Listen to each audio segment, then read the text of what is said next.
Hello दोस्तों, नमस्कार। मैं सोन मौर्य आपका स्वागत करता हूं मेरे प्यारे से यूट्यूब चैनल बिहार बोर्ड पाठशाला में। तो आज हम लोग पढ़ने वाले हैं प्रकाश का प्रवर्तन यानी कि रिफ्लेक्शन ऑफ लाइट। ये जो है भौतिकी का पहला चैप्टर है और पहला चैप्टर के बारे में आज हम पढ़ने वाले हैं कि प्रकाश का प्रवर्तन क्या है, किसे कहते हैं प्रकाश। तो ये जो है इस चैप्टर को जो हम लोग धीरे धीरे करके एकदम एक एक टॉपिक कर करके एकदम कोशिश करेंगे कि आपको आसान भाषा में समझाया जाए और एक एक करके हम लोग इसको पूरा चैप्टर को है समाप्त करेंगे। तो शुरू से लेकर अंत तक आप लोग जरूर बने रहिएगा और हो सके तो इसका आप स्क्रीनशॉट समय समय पर लेते रहिएगा और अपनी कॉपी में नोट जरूर करते रहिए, क्योंकि जब तक आप नोट नहीं करेंगे खुद से तो आपको ये सब देखने से आपको याद नहीं होगा। अगर आप अपना कॉपी में अपने खुद से बनाते हैं नोट्स तो आपको जल्दी याद होगा। तो आइए शुरू करते हैं। पहला प्रश्न हो जाए, बहुत बार बोर्ड एग्जाम में पूछा गया कि प्रकाश क्या है, इसके गुणों को लिखे। पहला प्रश्न हमारा क्या है कि प्रकाश क्या है, इसके गुणों को लिखे। तो प्रकाश का मतलब आप भी जानते हो कि लाइट। प्रकाश को इंग्लिश में क्या कहते हैं? लाइट। तो लाइट किसे कहते हैं? तो लाइट तो आप आराम से बता सकते हैं कि जिसकी उपस्थिति में हम लोग किसी वस्तु को देख पाते हैं उसी को क्या कहते हैं? प्रकाश कहते हैं। यानी कि जैसे में आप अभी हमको यहाँ पर देख रहे हैं तो किसकी उपस्थिति में देख रहे हैं? चूंकि यहाँ पर प्रकाश है जिसकी उपस्थिति में आप हमें देख रहे हैं। मान लीजिए अगर जो सभी लाइट को हम बंद कर देंगे तो अभी दिन है तो हो सकता है आपको दिखाई दे देगा, लेकिन अगर जो जैसे रात का समय रहेगा तो सभी लाइट बंद कर देंगे तो यहाँ पर प्रकाश उपस्थित नहीं होगा। तो क्या आप हमें देख सकते हैं? नहीं देख सकते। तो यहाँ पर जो हम लोग क्या इसका डिफिनेशन लिख सकते हैं कि प्रकाश क्या? तो प्रकाश जो है ऊर्जा का एक रूप है जिसकी उपस्थिति से हम किसी वस्तु को देख पाते हैं। अब यहाँ पर एक ये तो आपको समझ में आ गया होगा कि प्रकाश जिसके उपस्थिति में हम किसी वस्तु को देख पाते हैं उसको प्रकाश कहते हैं। अब यहाँ पर एक चीज आया ऊर्जा यानी एनर्जी। ऊर्जा को इंग्लिश में क्या कहते हैं? एनर्जी। प्रकाश एक प्रकार की ऊर्जा है। कैसे ऊर्जा है? जैसे देखिए, या फिर तो आप लोग के घर में क्या होगा कि सूर्य प्लेट होगा, सूरज प्लेट उसको बोलते हैं, जिसको सोलर प्लेट भी कहते हैं। तो इसमें क्या होता है कि जब सूर्य का प्रकाश जब इस पर पड़ता है तो ये क्या करता है कि इससे जो है एक प्रकार का ऊर्जा निकलता है। क्या निकलता है? ऊर्जा निकलता है। इसको बोलते हैं प्रकाशीय ऊर्जा। और ये प्रकाशीय ऊर्जा को जो है क्या किस में कन्वर्ट हो जाता है? कन्वर्ट हो जाता है विद्युत ऊर्जा में। और इससे हम लोग क्या करते हैं? इससे हम लोग करते हैं मोबाइल चार्ज करते हैं या फिर बैटरी जो भी है घर में बल्ब जलाना है, पंखा चलाना है, जो भी हम लोग इसमें करते हैं। तो यहाँ पर जो है तो यहाँ से हम लोग को आया क्या? सूर्य का प्रकाश जब इस पर पड़ा तो यहाँ से एक ऊर्जा निकला और इस ऊर्जा को जो है प्रकाशीय ऊर्जा कहते हैं। प्रकाशीय ऊर्जा को यहाँ पर एक तार लगा करके हमने इसको किस में कन्वर्ट कर दिया? विद्युत ऊर्जा में। और विद्युत ऊर्जा में जब हम लोग चार्जर लगाएंगे तो वहाँ से हम लोग क्या कर सकते हैं? मोबाइल को चार्ज कर सकते हैं, बल्ब को जला सकते हैं। तो इस प्रकार हम कह सकते हैं कि प्रकाश जो है एक प्रकार की क्या है? ऊर्जा। तो इसका पूरा हमको परिभाषा लिखना रहेगा तो हम लोग को रटने की जरूरत नहीं है। हम लोग क्या लिखेंगे? प्रकाश जो है एक प्रकार की क्या है? ऊर्जा है जिसकी उपस्थिति से हम लोग किसी वस्तु को क्या कर सकते हैं? देख सकते हैं। तो ये हो गया हमारा डिफिनेशन कि प्रकाश एक प्रकार की ऊर्जा है जिसकी उपस्थिति से हम लोग वस्तु को देख पाते हैं। तो ये हो गया हमारा प्रकाश क्या है इसका। अब हम जो है हम लोग को लिखना है प्रकाश के गुणों को लिखें। तो यहाँ पर कोई सा भी हम लोग प्रकाश का 2 गुण भी लिख देंगे तो हम लोग को यहाँ से 2 नंबर पूरा हो जाएगा। लेकिन हमने यहाँ पर प्रकाश के 6 गुण लिखे, क्योंकि यहाँ से जो आपके हर बार ऑब्जेक्टिव प्रश्न जो है इस यहाँ से आपको जरूर आपको एक न एक ऑब्जेक्टिव प्रश्न आपको मिलेगा हर बार। जैसे में देखिए पहला गुण है क्या? प्रकाश के गुण लिखना है। तो सबसे पहले हम लोग प्रकाश का गुण लिख करके हेडिंग देंगे उसको बढ़िया से। उसके बाद लिखेंगे क्या कि प्रकाश एक प्रकार की क्या है? ऊर्जा है। ये तो हम लोग के पहला डिफिनेशन में ही मिल गया था कि प्रकाश एक प्रकार की क्या है? ऊर्जा है। तो हमारा पहला गुण हो गया कि प्रकाश एक प्रकार के क्या है? ऊर्जा है, एनर्जी है। दूसरा है कि प्रकाश सीधी रेखा में गमन करती है। प्रकाश कैसी रेखा में गमन करती है? सीधी रेखा में गमन करती है। आपने देखा होगा कि जैसे इसको हम अब जैसे आपको बताते हैं प्रकाश सीधी रेखा में कैसे गमन करता है। मान लीजिए कोई टॉर्च है, ये क्या है? टॉर्च का जो है प्रकाश जा रहा है, टॉर्च है, मान लीजिए ये टॉर्च है और इससे क्या हो रहा है? प्रकाश का उत्सर्जन हो रहा है यानी प्रकाश निकल रहा है। तो प्रकाश निकल रहा है, मान लीजिए यहाँ पर कोई दीवार आ गया, दीवार क्या होता है? अपारदर्शी होता है। तो प्रकाश इसके आर पार तो नहीं हो सकता है। तो क्या प्रकाश जो है देखेगा कि आगे दीवार है तो इधर से मुड़ करके हम इधर चल जाते हैं? प्रकाश ऐसा नहीं हो सकता है। मान लीजिए आगे दीवार है तो फिर से मुड़ के इधर से इधर चल जाएगा? प्रकाश ऐसा नहीं होता। प्रकाश में क्या होता है कि जिस रास्ते में जा रहा है उसी रास्ते में जाएगा। अगर कोई अपारदर्शी वस्तु उसके रास्ते में आता है तो क्या होगा? यहाँ पर आकर के रुक जाएगा, प्रकाश आगे नहीं जा पाएगा। तो इससे साबित होता है कि प्रकाश जो है सीधी रेखा में गमन करती है, ना कि वक्र या टेढ़ी रेखा में गमन करती है। तो हम लोग का दूसरा गुण हो जाएगा कि प्रकाश कैसी रेखा में गमन करती है?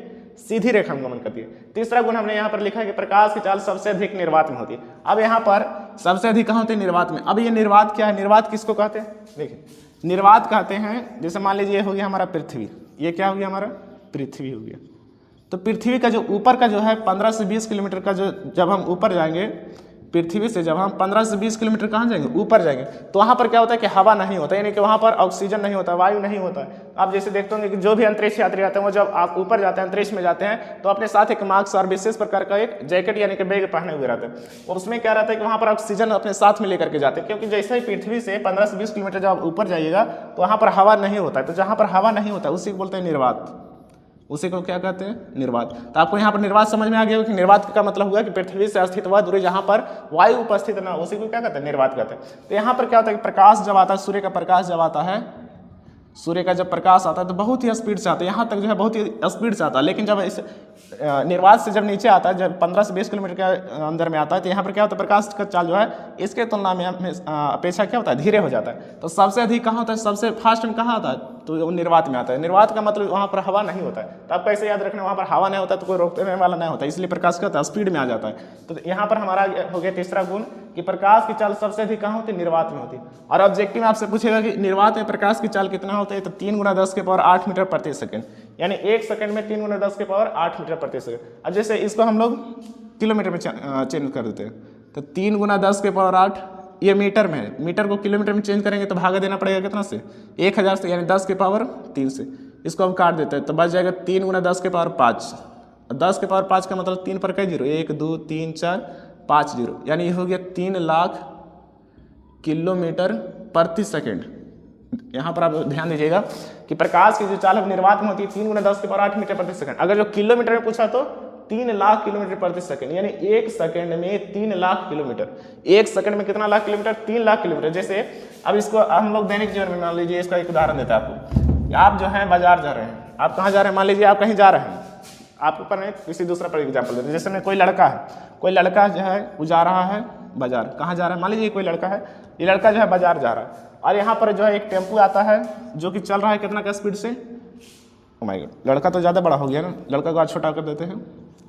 ये जो टेम्पू है ये चल रहा है 3 लाख किलोमीटर प्रति घंटा का स्पीड से, 3 लाख किलोमीटर प्रति सेकंड का स्पीड से, यानी 1 सेकंड में 3 लाख किलोमीटर सेकंड, 1 सेकंड में 3 लाख किलोमीटर चल जाता है। तो यहाँ पर क्या होगा, मान लीजिए लड़का जो है इस पर बैठने का अगर कोशिश भी करेगा, तो मान लीजिए गाड़ी रुका, ये एक पैर रखे कि तब तक गाड़ी चालू हो गया, पता चला कि 3 लाख किलोमीटर 1 सेकंड में 3 लाख किलोमीटर आगे चल गया।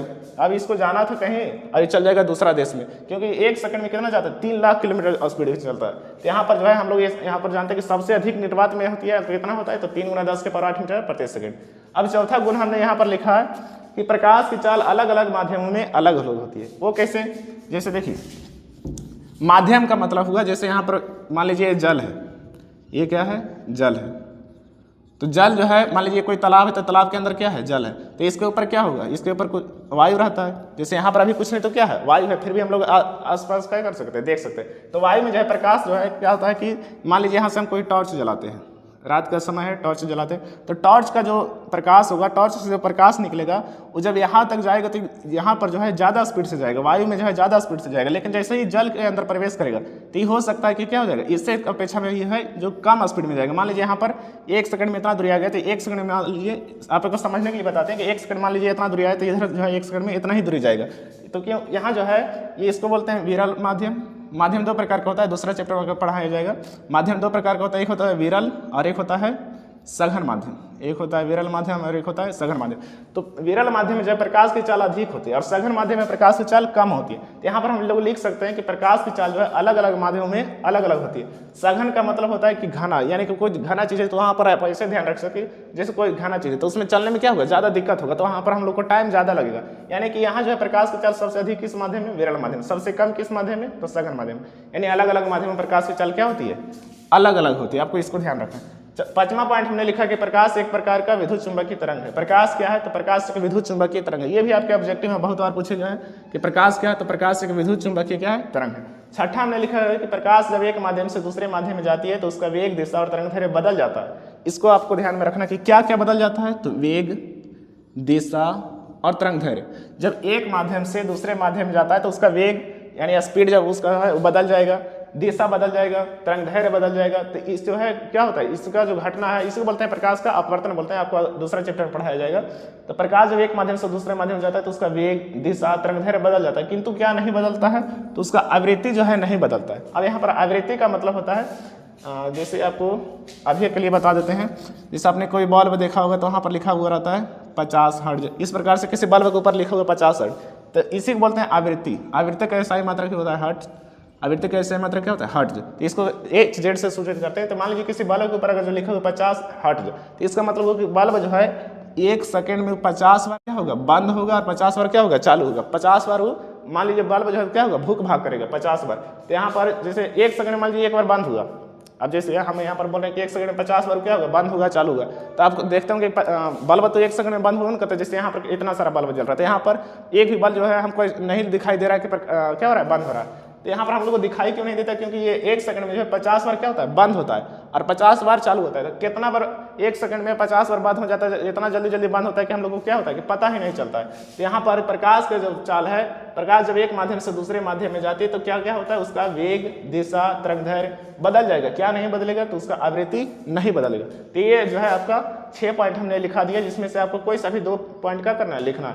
अब चलते हैं नेक्स्ट प्रश्न। अगला प्रश्न हमारा है कि प्रकाश पुंज या फिर इसी को बोलते हैं किरण पुंज। किरण पुंज क्या है, इसके प्रकार को लिखे। प्रकाश पुंज क्या है या फिर किरण पुंज क्या है, इसके प्रकार को लिखे। तो यहाँ पर हमारा आंसर में क्या हो जाएगा, प्रकाश पुंज क्या है। तो जैसे यहाँ पर एक शब्द आता है पुंज। पुंज का मतलब देहाती भाषा में आप लोग समझते हैं, अगर जो आप लोग गांव के रहने वाले हैं तो आप लोग जानते होंगे पुंज किसको कहते हैं। तो वहाँ पर जहाँ पर बहुत सारा नेवारी को, यानी कि जो धान का जो नेवारी रहता है उसको एक जगह पर क्या किया जाता है, सजा करके रख दिया जाता है, तो उसी को क्या कहते हैं, उसी को कहते हैं हम लोग पुंज। गांव में इसको बोला जाता है पुंज। एक ही जगह पर सब नेवारी को क्या किया जाता है, सजा के रख दिया जाता है, तो उसी को बोलते हैं पुंज। तो हम लोग यहाँ पर कौन सा पुंज है, किरण पुंज है। कौन सा पुंज है, प्रकाश पुंज है। यानी कि किरण पुंज का अगर जो हम लोग को डेफिनेशन लिखना रहेगा तो हम लोग क्या लिखेंगे, जब सभी किरणों को एक ही जगह पर क्या किया जाए, एक ही जगह पर जमा होता है, यानी जब सभी एक ही जगह पर होता है तो उसी को बोलते हैं किरण पुंज। उसी को क्या कहते हैं, किरण पुंज। पुंज से आपको याद रखना है, पुंज का मतलब जहां पर बहुत सारा एक ही प्रकार के वस्तु जो है बहुत सारा हो तो उसी को बोलते हैं पुंज, यानी कि समूह हो गया एक प्रकार से। तो प्रकाश पुंज किसे कहते हैं, तो जब प्रकाश एक ही जगह पर रहेगा, यानी एक ही जगह पर ढेर सारा किरणों का समूह रहेगा तो उसको क्या बोलेंगे, किरण पुंज कहेंगे, या उसी को बोलेंगे प्रकाश पुंज। तो इसका डिफिनेशन हम लोग को क्या लिखना है, इसका डिफिनेशन हम लोग लिखेंगे कि किरणों के समूह को, समूह का मतलब बहुत सारा वहां पर किरण रहेगा, किरणों के समूह को किरण पुंज कहते हैं। किरणों के समूह को क्या कहते हैं, किरण पुंज कहते हैं। किरणों के समूह को किरण पुंज कहते हैं। तो यह हो गया हमारा इसका डिफिनेशन। किरणों के समूह को क्या कहते हैं, किरण पुंज कहते हैं। ऑब्जेक्टिव में बहुत बार आपसे पूछा गया है कि किरणों के समूह को क्या कहते हैं, तो किरण पुंज कहते हैं। ऑप्शन में अगर किरण पुंज नहीं रहेगा तो फिर क्या रहेगा, प्रकाश पुंज रहेगा।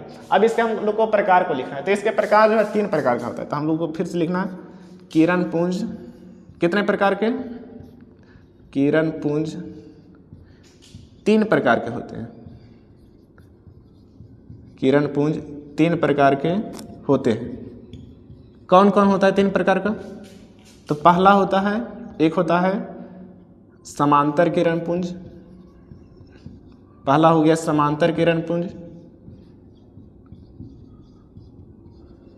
दूसरा होता है अभिसारी किरण पुंज।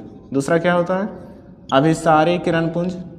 और तीसरा हो गया अपसारी किरण पुंज। तीसरा होता है अपसारी किरण पुंज, अपसारी किरण पुंज। अब इसको समझते हैं कि समांतर किरण पुंज कौन होगा, अभिसारी कौन होगा, अपसारी होगा। तो सबसे पहले किरण पुंज किसे कहते हैं, तो किरणों के समूह को ही क्या कहते हैं, किरण पुंज। पुंज का मतलब एक जगह पर एक ही प्रकार का वस्तु जो है बहुत सारा रहेगा तो उसको बोलते हैं पुंज। जैसे मैं आपको उदाहरण दिए थे, नेवारी का पुंज होता है, तो उसी प्रकार किरण पुंज अगर जो हमको डिफिनेशन में लिखना रहेगा तो किरणों के समूह को ही क्या कहते हैं, किरण पुंज कहते हैं। अब यहाँ पर किरण पुंज कितने प्रकार के, तो किरण पुंज होता है 3 प्रकार के। पहला होता है समांतर किरण पुंज, दूसरा अभिसारी और तीसरा अपसारी किरण पुंज। समांतर किरण पुंज किसे कहते हैं, तो ऐसा किरण पुंज जिसमें सभी प्रकाश की जो किरणें है समांतर हो, एक दूसरे के क्या हो, समांतर हो। जब सभी किरणें एक दूसरे के क्या हो, समांतर हो। समांतर करने का मतलब जैसे ये मान लीजिए कोई प्रकाश का किरण है, तो जितना दूर यहाँ से यहाँ होगा, ये दोनों के बीच में जितना गैप है उतना ही गैप ये दोनों के बीच में भी रहेगा, तो इसी को क्या कहते हैं, समांतर। तो जब सभी किरणें एक दूसरे के समांतर हो तो उसे कौन सा किरण पुंज, समांतर किरण पुंज। सिंपल है। दूसरा अभिसारी किरण पुंज। अभिसारी में क्या होता है, अभिसारी का मतलब होता है कि एक ही बिंदु पर मिलना। एक ही बिंदु पर क्या करना है, मिलना है। जब सभी किरणें एक ही बिंदु पर मिलती है, सभी किरणें क्या होती है, एक ही बिंदु पर मिलती है, तो उसी को क्या कहते हैं, अभिसारी किरण पुंज कहते हैं। अब जैसे इसमें पता नहीं चल रहा है कि मिल रहा है, यहाँ से प्रकाश जो है निकल रहा है, या सब एक ही बिंदु पर जा रहा है, तो इसको जो है हम लोग तीर मार्ग का उपयोग करते हैं कि इससे मतलब हुआ कि अगर जैसे कि हो तो इसका मतलब प्रकाश जो क्या है, इधर जा रहा है, सब कहाँ जा रहा है, इसी बिंदु पर क्या हो रहा है, मिल रहा है। तो जब सभी किरणें एक ही बिंदु पर मिलती हुई नजर आती है, यानी सभी किरणें जब एक ही बिंदु पर मिलते हैं तो उसी को क्या कहते हैं, अभिसारी किरण पुंज। अब तीसरा है अपसारी किरण पुंज। तीसरा हो गया अपसारी, तो इसका जस्ट अपोजिट होगा। जब सभी किरणें एक बिंदु से मिलकर चारों दिशा में फैल जाती है, एक बिंदु से मिल करके चारों दिशा में क्या होती है, फैल जाती है। तो इसी को क्या कहते हैं, इसी को कहते हैं अपसारी किरणपुंज। इसी को कहते हैं अपसारी किरणपुंज। इसमें क्या होगा, देखिए किरणपुंज किसे कहते हैं, किरणों समूह को किरणपुंज कहते हैं। कितने प्रकार, 3 प्रकार। पहला समांतर, दूसरा अभिसारी और तीसरा अपसारी। समांतर, अभिसारी, अपसारी। समांतर में क्या होगा, सभी किरणें एक दूसरे के क्या रहेगा, समांतर रहेगा। जैसे में ये हो गया, सब समांतर है। उसके बाद दूसरा है अभिसारी, सभी किरणें एक दूसरे पर क्या होगा, एक ही बिंदु पर क्या होगा, मिलेगा। एक ही बिंदु पर क्या होगा, जैसे में ये सब प्रकाश इसी बिंदु पर क्या हो रहा है, मिल रहा है। अपसारी में जस्ट उसका अपोजिट, सभी क्या होगा, फैलेगा। तो अब यहाँ पर इसका ज्यामितीय आकृति भी पूछा जाता है कि जैसे मान लीजिए समांतर किरणपुंज का ज्यामितीय आकृति क्या होता है। तो समांतर किरणपुंज का ज्यामितीय आकृति जो है, यानी जब इसका आकृति है, ये देखने में कैसा लग रहा है, ये तो आयत के जैसा लग रहा है ना। तो इसका जो है ज्यामितीय आकृति, समांतर किरणपुंज का अगर जो ज्यामितीय आकृति आपसे पूछा जाए, ज्यामितीय आकृति यानी देखने में कैसा लगता है उसका आकृति, तो आंसर में हम लोग को क्या लिखना है, आंसर में लिखना है आयताकार। आकृति कैसा होता है, आयताकार। समांतर किरणपुंज का आकृति आयताकार। उसके बाद इसका आकृति कैसा लग रहा है, ये देखने में कैसा लग रहा है, ये देखने में लग रहा है शंक्वाकार। तो इसका ज्यामितीय आकृति कैसा होगा, इसका ज्यामितीय आकृति होगा शंक्वाकार। उसके बाद अपसारी किरणपुंज का ज्यामितीय आकृति कैसा होगा, तो ये भी तो देखने में क्या है, शंक्वाकार। बस खाली इसमें क्या होता है कि अभिसारी में एक ही जगह पर मिलेगा और अपसारी में एक जगह से क्या होगा, फैलेगा। तो ये भी कैसा है, ये भी, इसका भी जो ज्यामितीय आकृति है वो भी कैसा है, शंक्वाकार होगा, शंक्वाकार। तो यहाँ पर से जो है आपका ये जो है पॉइंट क्लियर हो गया। किरणपुंज किसे कहते हैं, उसके प्रकार को आप लोग बहुत ही आसानी से लिख सकते हैं। जैसे हमने पिछला प्रश्न आपको बताया था प्रकाश क्या, तो प्रकाश क्या आपको याद हो गया कि प्रकाश एक प्रकार की ऊर्जा है जिसकी सहायता से हम लोग किसी वस्तु को क्या कर सकते हैं, देख सकते हैं। प्रकाश के गुण में हम लोगों ने क्या लिखा था कि प्रकाश एक प्रकार की ऊर्जा है। दूसरा गुण, प्रकाश सीधी रेखा में गमन करती है। तीसरा गुण, प्रकाश की जो चाल है वो सबसे अधिक कहाँ होती है, निर्वात में होती है। कितना होता है, तो 3 × 10⁸ मीटर प्रति सेकंड। चौथा गुण हमने आपको बताया था कि प्रकाश जो है एक प्रकार का विद्युत चुंबकीय क्या है, तरंग है। पांचवा गुण हमने आपको बताया था कि प्रकाश की चाल जो है अलग अलग माध्यमों में क्या होती है, अलग अलग होती है। जैसे पानी, उदाहरण दिया था हमने आपको कि पानी में अलग रहेगा और हवा में अलग रहेगा। तो आपको उदाहरण याद रखना है, तो उसी से आपको याद होगा। छठा गुण हमने लिखा था कि प्रकाश जब एक माध्यम से दूसरे माध्यम में जाती है तो क्या क्या बदल जाता है, तो वेग, दिशा, तरंग धैर्य बदल जाता है। क्या नहीं बदलता है, आवृत्ति नहीं बदलता। तो इस प्रकार जो है आपको क्या करना है कि याद करते समय आपको आंख बंद करके उसको एक बार अपने से बोल करके रिवाइज करना। अगर जो आप उसको बोल देते हैं तो आपको याद हो जाएगा। तो देखिए नेक्स्ट प्रश्न हमारा है दीप्त पिंड क्या है, उसका उदाहरण दे। तो देखिए फिजिक्स में जो है पिंड 2 प्रकार का, एक होता है दीप्त पिंड और एक होता है अदीप्त पिंड। दीप्त पिंड किसे कहते हैं, तो इसी को बोलते हैं दीप्त पिंड, या इसी को कहीं कहीं पर मिलता है प्रदीप्त पिंड। तो दीप्त पिंड किसे कहते हैं, वैसा पिंड जिससे प्रकाश का क्या होता है, उत्सर्जन होता है, यानी जिससे प्रकाश निकलता है। उत्सर्जन का मतलब यहाँ पर हो गया, उत्सर्जन का मतलब होता है निकलना। जैसे बायोलॉजी में जब आप पढ़े होंगे पौधे में प्राणी उत्सर्जन, तो वहाँ पर क्या होता है कि हमारे शरीर में जो भी हानिकारक पदार्थ रहता है वो क्या होता है, हमारे शरीर से बाहर निकलता है, उसी क्रिया को उत्सर्जन कहते हैं। तो उत्सर्जन का मतलब होता है निकलना। तो जब प्रकाश क्या होगा, जिससे वैसा पिंड, पिंड का मतलब होता है वस्तु, तो वैसा वस्तु जिससे प्रकाश का क्या होता है, निकलता है। जैसे में हो गया टॉर्च, जिससे प्रकाश निकलेगा उसी को क्या कहते हैं, दीप्त पिंड। और जिससे प्रकाश नहीं निकलेगा उसको बोलेंगे अदीप्त पिंड। आपको सिंपल याद रखना है कि वैसा वस्तु जिससे प्रकाश का उत्सर्जन होता है उसी बोलते हैं दीप्त पिंड, और वैसा वस्तु जिससे प्रकाश का उत्सर्जन नहीं होता है उसको बोलते हैं अदीप्त पिंड। उत्सर्जन का मतलब क्या होता है, निकलना। तो जिससे प्रकाश निकलेगा, जैसे में टॉर्च, टॉर्च से प्रकाश निकलता है तो टॉर्च क्या हो जाएगा, तो टॉर्च हो जाएगा दीप्त पिंड। सूर्य, सूर्य से भी क्या होता है, प्रकाश निकलता है, क्योंकि पृथ्वी पर ऊर्जा का मुख्य स्रोत क्या है, सूर्य। सूर्य से क्या होता है, प्रकाश। तो सूर्य भी एक प्रकार का क्या है, दीप्त पिंड है। उसके बाद तारा, तारा का भी अपना प्रकाश होता है, तो तारा भी क्या है, दीप्त पिंड है। उसके बाद अदीप्त पिंड का उदाहरण क्या हो जाएगा, तो जैसे में दीवार, किसी भी दीवार में आप नहीं देखोगे कि उससे प्रकाश का उत्सर्जन हो रहा है। अगर दीवार से प्रकाश का उत्सर्जन होता है तो हम लोग को लाइट जलाने की जरूरत ही नहीं पड़ता। तो दीवार में प्रकाश का उत्सर्जन नहीं होता। किताब से प्रकाश का उत्सर्जन नहीं होता, किताब से लाइट थोड़ी आता है। तो ये सब क्या हो जाएगा, अदीप्त पिंड हो जाएगा। टेबल से भी क्या हो जाएगा, अदीप्त पिंड। आपको इसमें ध्यान क्या रखना है, चंद्रमा। आपको बोर्ड एग्जाम में इस प्रकार से प्रश्न पूछा जाएगा और इसी का आपको ध्यान रखना है कि ये जो है चंद्रमा का जो है कोई अपना प्रकाश नहीं होता। ये क्या करता है, सूर्य से आने वाले प्रकाश को क्या करता है, परिकिर्णित कर देता है। तो इसी कारण जो है चंद्रमा को हम लोग को लगता है कि चंद्रमा जो है रात में जो है चंद्रमा से प्रकाश आता है तो चंद्रमा जो है दीप्त पिंड होगा, लेकिन ऐसा नहीं है, चंद्रमा का कोई अपना प्रकाश नहीं होता, इसीलिए इसको क्या कहते हैं, अदीप्त पिंड कहेंगे। तो इसका जो आंसर है निम्नलिखित में कौन दीप्त पिंड है, इसका आंसर आप लोग को कमेंट बॉक्स में देना है कि इसमें कौन दीप्त पिंड है, यानी किससे प्रकाश का उत्सर्जन होता है। तो देखिए अब अगला प्रश्न हमारा कि पारदर्शी पदार्थ किसे कहते हैं। तो देखिए फिजिक्स में जो है पदार्थ हो जाए 3 प्रकार का होता है। पदार्थ फिजिक्स में 3 प्रकार का, एक होता है पारदर्शी, दूसरा अपारदर्शी और तीसरा पारभासी पदार्थ। पदार्थ कितने प्रकार के? 3 प्रकार के, एक पारदर्शी, दूसरा अपारदर्शी और तीसरा पारभासी पदार्थ। आपने क्लास 6-7 में भी पढ़ा होगा कि पारदर्शी पदार्थ किसे कहते हैं? तो ऐसा पदार्थ जिससे प्रकाश की क्या हो, पूरी किरणें आर पार हो जाती है, यानी कि किरणें जो है प्रकाश जो है कोई दिक्कत नहीं करता है, प्रकाश जो है पूरा किरण क्या होता है? आर पार हो जाता है। जैसे में क्या हो जाएगा? तो ऐसा कौन सा माध्यम जैसे प्रकाश का पूरा आर पार हो जाएगा किरण? तो जैसे में हो गया जल। जल में जब अगर जो पानी में आप टॉर्च लगाइएगा तो क्या होगा? जैसे मान लीजिए कोई बोतल है उसमें पानी है, उसमें जब आप टॉर्च मारते हैं तो प्रकाश क्या होता है? पूरा किरण क्या होता है? आर पार हो जाएगा। तो हो जाएगा जैसे में जल हो गया, वायु हो गया, वायु को क्या कहते हैं? हवा। जैसे में यहाँ पर अभी क्या है? हवा है, तो क्या यहाँ पर प्रकाश को आने में दिक्कत हो रहा है? नहीं, कोई दिक्कत नहीं हो रहा है। प्रकाश यहाँ प्रकाश भी और क्या है? हवा भी है। तो प्रकाश जो है जब पूरी किरणें प्रकाश की जब आर पार हो जाएगा तो उसको बोलेंगे पारदर्शी, जब एक भी किरण आर पार नहीं होगा तो उसको बोलेंगे अपारदर्शी। जैसे में वैसा पदार्थ जिससे प्रकाश की आर पार किरणें नहीं होती, वैसा पदार्थ जिससे प्रकाश की किरणें आर पार नहीं होती है तो यहाँ पर हो जाएगा अपारदर्शी। जैसे में हो गया दीवार। मान लीजिए जैसे कोई प्रकाश आपने टॉर्च से जला दिया तो यहाँ पर आ जाएगा दीवार, तो इसको से आर पर करके कुछ भी हल्का से किरण क्या है? आर पर नहीं होगा। तो जब एक भी किरण आर पर ना हो तो उसी को बोलते हैं अपारदर्शी। जैसे में हो गया दीवार, किताब। आप टॉर्च के आगे अगर जो आप किताब रख दीजिएगा तो किताब के आसपास आगे नहीं जाएगा। जैसे में हो गया किताब, और हो जाएगा कलम, और बहुत सारे एग्जांपल है, आप अपने मन से भी दे सकते हैं। अगला प्रश्न है पारभासी पदार्थ किसे कहते हैं? उदाहरण दे। पारभासी पदार्थ किसे कहते हैं? तो देखिए जब पूरा प्रकाश पार हो जाएगा तो उसको बोलेंगे पारदर्शी। जब एक भी प्रकाश पार नहीं होगा तो उसको बोलेंगे अपारदर्शी, उसका जस्ट अपोजिट। और जब हल्का प्रकाश पार हो जाए, हल्का प्रकाश क्या हो जाए? पार हो जाए, थोड़ा सा कुछ प्रकाश की कुछ मात्रा ही अगर पार होती है तो उसको बोलते हैं पारभासी। उसको क्या बोलते हैं? पारभासी। यानी वैसा पदार्थ जिससे प्रकाश की कुछ किरणें क्या हो? आर पार हो जाती है, उसी को बोलते हैं पारभासी पदार्थ। जैसे में क्या हो गया? तो जैसे में हो गया धुआं। जैसे में कहीं पर धुआं है तो उधर से मान लीजिए कहीं पर आप अगर लाइट जलाते हैं, धुआं में लाइट को अगर जो जलाते हैं तो प्रकाश की पूरी किरणें आपको आर पर नहीं दिखाई देगा। धुएं के उस साइड क्या है? आपको पूरा साफ क्लियर नहीं दिखाई देगा, लेकिन कुछ जो है आपको दिखाई देगा। तो जब कुछ दिखाई देता है तो उसी को क्या कहते हैं? पारभासी। यानी कुछ किरणें आपके जो है प्रकाश के क्या रहा है? ऊपर हो रहा है। तो यहाँ पर जैसे धुआं, कुहासा में भी जब कोई टॉर्च जलाता है तो पूरा क्लियर नहीं दिखाई देता। जैसे कोई बल्ब जल रहा है तो जब कुहासा का दिन आता है तो पूरा क्लियर नहीं दिखाई देता। तो इसमें हो गया धुआं, कुहासा, दूध, कागज, तेल से भीगा हुआ कागज। अगर जो कोई सा भी एक कागज लीजिए, मैथ वाला जो सादा रहता है, उस पर अगर जो आप तेल भिंगा करके उसके बाद सुखाने के बाद आप जो देखते हैं तो प्रकाश की कुछ ही किरण जो है आर पार होगी, पूरा किरण आर पार नहीं होगा। तो ये हो गया हमारा उदाहरण पारभासी का। तेल से भीगा हुआ कागज, दूध, कुहासा, ये सब। अब तो यहाँ जो है हम लोग इस टॉपिक को आज यहाँ पर यहीं पर समाप्त करते हैं। नेक्स्ट वीडियो में जो है हम लोग इसके आगे पढ़ेंगे प्रकाश का परिवर्तन क्या है, जो आपके एग्जाम में बहुत ही महत्वपूर्ण है। हर बार आपके बोर्ड एग्जाम में पूछे जाते हैं। प्रकाश के परिवर्तन के नियम हो गए, प्रकाश के परिवर्तन से आप क्या समझते हैं, इससे आगे हम लोग नेक्स्ट वीडियो में पढ़ेंगे। तब तक के लिए अगर आपको ये वीडियो पसंद आएगा, अगर आपको इस वीडियो से कुछ भी अगर मदद मिला होगा तो वीडियो को लाइक जरूर कीजिएगा इस वीडियो में। तब तक के लिए धन्यवाद। और इसका आंसर जो आप लोग को कमेंट बॉक्स में जरूर देना है। इसका आंसर आप लोग को कमेंट बॉक्स में देना है।